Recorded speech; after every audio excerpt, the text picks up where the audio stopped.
Assalamualaikum warahmatullahi wabarakatuh. Perkenalkan, nama saya Eka Puspitasari. Saya adalah calon guru penggerak angkatan 9 dari SMA Negeri 3 Dusun Utara. Dalam pendidikan guru penggerak ini, saya difasilitatori oleh Dr. Anda Jotati Sumiati MSc dan pengajar praktik saya Munadi SPD. Berikut adalah koneksi antar materi dari modul 3.2. Pemimpin dalam pengelolaan sumber daya. Tujuan pembelajaran khusus dalam koneksi antar materi ini adalah PSGP mampu menghubungkan materi modul ini dengan modul-modul yang didapatkan sebelumnya. Untuk mengkoneksikan antar materi, kita diberikan panduan pertanyaan yaitu 1. Buatlah kesimpulan tentang apa yang dimaksud dengan pemimpin pembelajaran dalam pengelolaan sumber daya dan bagaimana Anda bisa mengimplementasikannya di dalam kelas, sekolah, dan masyarakat sekitar sekolah. 2. Jelaskan dan berikan contoh bagaimana hubungan pengelolaan sumber daya yang tepat akan membantu proses pembelajaran murid menjadi lebih berkualitas. 3. Berikan beberapa contoh bagaimana materi ini juga berhubungan dengan modul lainnya yang Anda dapatkan sebelumnya selama mengikuti pendidikan guru penggerak. 4. Ceritakan pula bagaimana hubungan antara sebelum dan sesudah Anda mengikuti modul ini, serta pemikiran apa yang sudah berubah di diri Anda setelah Anda mengikuti proses pembelajaran dalam modul ini. Nah, teman-teman, seperti yang kita ketahui, jika sekolah diibaratkan sebagai ekosistem, maka di dalam sekolah memiliki faktor biotik dan abiotik. Faktor biotik dalam sekolah seperti kepala sekolah, guru, tenaga kependidikan, murid, komite sekolah, orang tua wali murid, pengawas sekolah, dinas terkait, dan lain-lain. Sedangkan faktor abiotik adalah keuangan, sarana, dan prasarana, serta lingkungan alam sekitar. Faktor biotik dan abiotik tersebut perlu dikelola dengan baik. Dalam mengelola sumber daya yang merupakan faktor biotik dan abiotik itu, terdapat dua jenis pendekatan, yakni berbasis aset atau kekuatan yang dimiliki, dan juga berbasis masalah atau kekurangan yang dimiliki, di mana pengelolaan berbasis kekuatan lebih memusatkan perhatian pada apa yang berjalan dengan baik, yang menjadi inspirasi, yang menjadi kekuatan, ataupun potensi yang positif. Sedangkan pengelolaan berbasis kekurangan lebih memusatkan perhatian kita pada apa yang mengganggu, apa yang kurang, dan apa yang tidak berfungsi dengan baik. Seorang pemimpin pembelajaran dalam mengelola sumber daya adalah pemimpin yang mampu mengidentifikasi, memetakan, dan memberdayakan sumber daya yang dimiliki untuk menunjang proses pembelajaran sehingga dapat meningkatkan kualitas pembelajaran. Lalu, apa saja aset-aset utama yang perlu dikelola?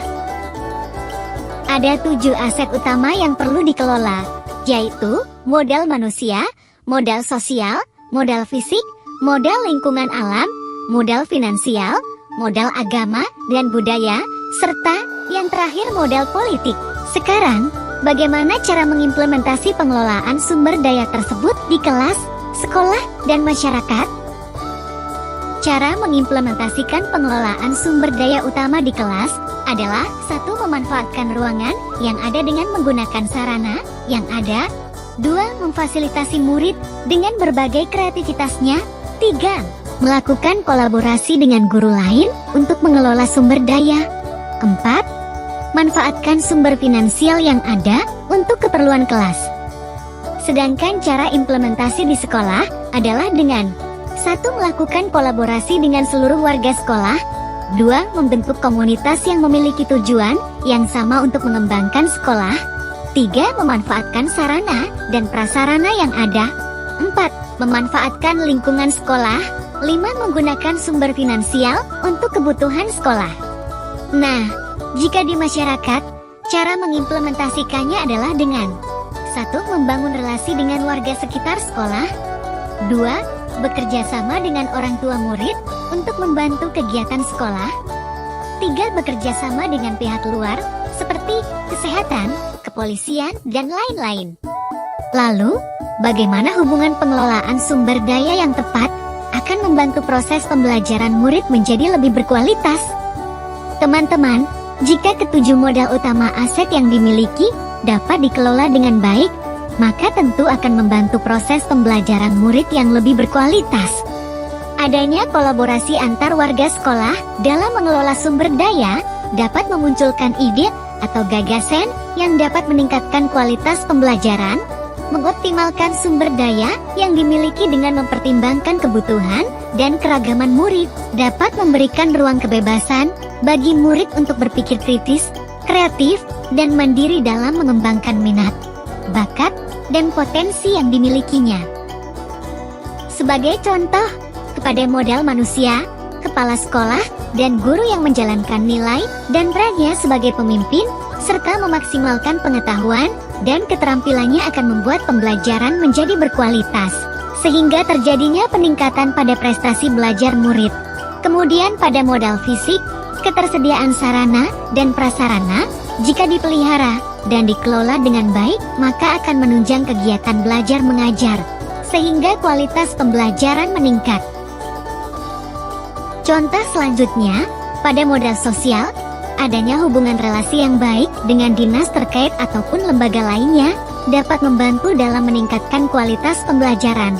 Lalu pada modal lingkungan yang ada di sekitar sekolah dapat dijadikan sumber belajar tambahan bagi murid, sehingga pembelajaran tidak monoton.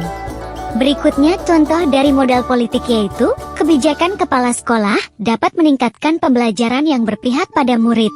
Dan pada modal finansial, adanya dana BUIS dapat dimanfaatkan untuk kegiatan atau keperluan yang berpihak pada murid. Sekarang, contoh yang terakhir adalah contoh dari modal agama dan budaya, yaitu kegiatan pembiasaan di sekolah yang sederhana seperti berdoa, gotong royong, akan membantu mengubah perilaku murid menjadi lebih berakhlak. Nah, teman-teman, bagaimana keterkaitan modul 3.2 ini dengan modul-modul sebelumnya? Seperti yang kita ketahui bersama, tujuan pembelajaran menurut Ki Hajar Dewantara adalah menuntun murid berdasarkan kodrat alam dan kodrat samanya, sehingga dapat mencapai keselamatan dan kebahagiaan baik sebagai manusia maupun anggota masyarakat. Lalu, untuk mencapai tujuan tersebut, maka seorang pendidik perlu mengelola sumber daya yang dimiliki dengan baik, sehingga dapat tercipta pembetitik pembelajaran yang berkualitas dan berpihak pada murid. Selanjutnya, teman-teman, terdapat 5 nilai yang harus dimiliki seorang guru penggerak, yaitu kreatif, inovatif, berpihak pada murid, reflektif, dan mandiri. Selain itu, seorang guru penggerak juga memiliki peran menjadi pemimpin pembelajaran, menjadi core bagi guru lain, mendorong kolaborasi, menggerakkan komunitas praktisi, dan mewujudkan kepemimpinan murid. Nah, ketika nilai tersebut dimiliki oleh seorang pendidik, dan pendidik tersebut menjalankan perannya dengan baik, maka ia akan dapat mengelola sumber daya di sekitar dengan baik, sehingga tercapainya pembelajaran yang berkualitas. Untuk mencapai tujuan pendidikan Ki Hajar Dewantara, selain dengan memiliki nilai dan peran guru penggerak, seorang pemimpin pembelajaran tentunya harus memiliki visi ke depan untuk membuat perubahan menjadi lebih baik. Dalam mewujudkan visi dengan membuat perubahan yang lebih baik ke depan, maka seorang pemimpin hendaknya dapat mengelola sumber daya yang dimiliki dengan melakukan pendekatan berbasis aset atau kekuatan. Nah, selanjutnya, jika ingin mencapai tujuan pendidikan Ki Hajar Dewantara, kita juga perlu menerapkan budaya yang positif di sekolah. Penerapan budaya positif di sekolah dapat membantu menciptakan lingkungan belajar yang aman, nyaman, dan menyenangkan. Agar terciptanya budaya positif, seorang pendidik harus mampu dalam mengelola sumber daya yang ada di sekolah, baik itu biotik maupun abiotik, namun dengan menggunakan pendekatan berbasis kekuatan. Teman-teman, kita semua pasti mengetahui bahwa setiap anak itu berbeda, maka melalui penerapan pembelajaran yang berdiferensiasi akan dapat membantu memenuhi kebutuhan murid yang beragam tersebut. Untuk itu, agar kebutuhan murid terpenuhi, maka seorang guru hendaknya dapat mengelola dan memaksimalkan potensi dan sumber daya yang dimiliki oleh setiap murid. Seorang pemimpin pembelajaran perlu sekali memiliki kemampuan sosial emosional yang baik, agar keputusan yang diambil dapat dipertanggungjawabkan. Ketika seorang pemimpin mampu mengelola emosi dan memiliki kemampuan hubungan sosial yang baik, maka ia akan mampu mengelola sumber daya yang ada di sekolah dengan baik. Selain perlu memiliki keterampilan sosial emosional yang baik, seorang pemimpin perlu menerapkan teknik coaching dalam melakukan segala tindakan untuk melakukan pengelolaan sumber daya yang ada di sekolah. Ketika seorang guru atau pemimpin dapat menerapkan teknik coaching dalam penggalian aset-aset yang dimiliki sekolah, maka aset tersebut diharapkan dapat dimanfaatkan dengan baik untuk pembelajaran yang berpihak pada murid. Nah, teman-teman, dalam mengelola sumber daya, seorang pemimpin harus dapat mengambil keputusan berdasarkan nilai-nilai kebajikan melalui pertimbangan 4 paradigma, 3 prinsip berpikir, dan 9 langkah pengujian keputusan, sehingga KPICOSEN yang diambil dapat dipertanggungjawabkan, pengelolaan sumber daya pun akan tepat sasaran dan dapat digunakan sebagai sarana pembelajaran yang berpihak pada murid. Lalu, sekarang, bagaimana hubungan antara sebelum dan sesudah Anda mengikuti modul ini, serta pemikiran apa yang sudah berubah di diri Anda setelah Anda mengikuti proses pembelajaran dalam modul ini? Sebelum mempelajari modul ini, saya selalu berpikir bahwa yang disebut aset itu adalah benda fisik. Saya pun sebelumnya hanya berpikir berdasarkan kekurangan yang ada. Namun, setelah mempelajari modul ini, saya jadi mengetahui bahwa aset itu tidak hanya fisik, tetapi juga manusia, lingkungan, hubungan sosial, politik, keuangan, dan agama, serta budaya. Sebagai seorang pemimpin pembelajaran, seorang guru harus dapat menggunakan pendekatan berbasis kekuatan dalam mengembangkan potensi yang ada, khususnya dalam diri murid. Nah, sekarang, selanjutnya terkait apa pemikiran yang sudah berubah dari diri saya. Adalah 1.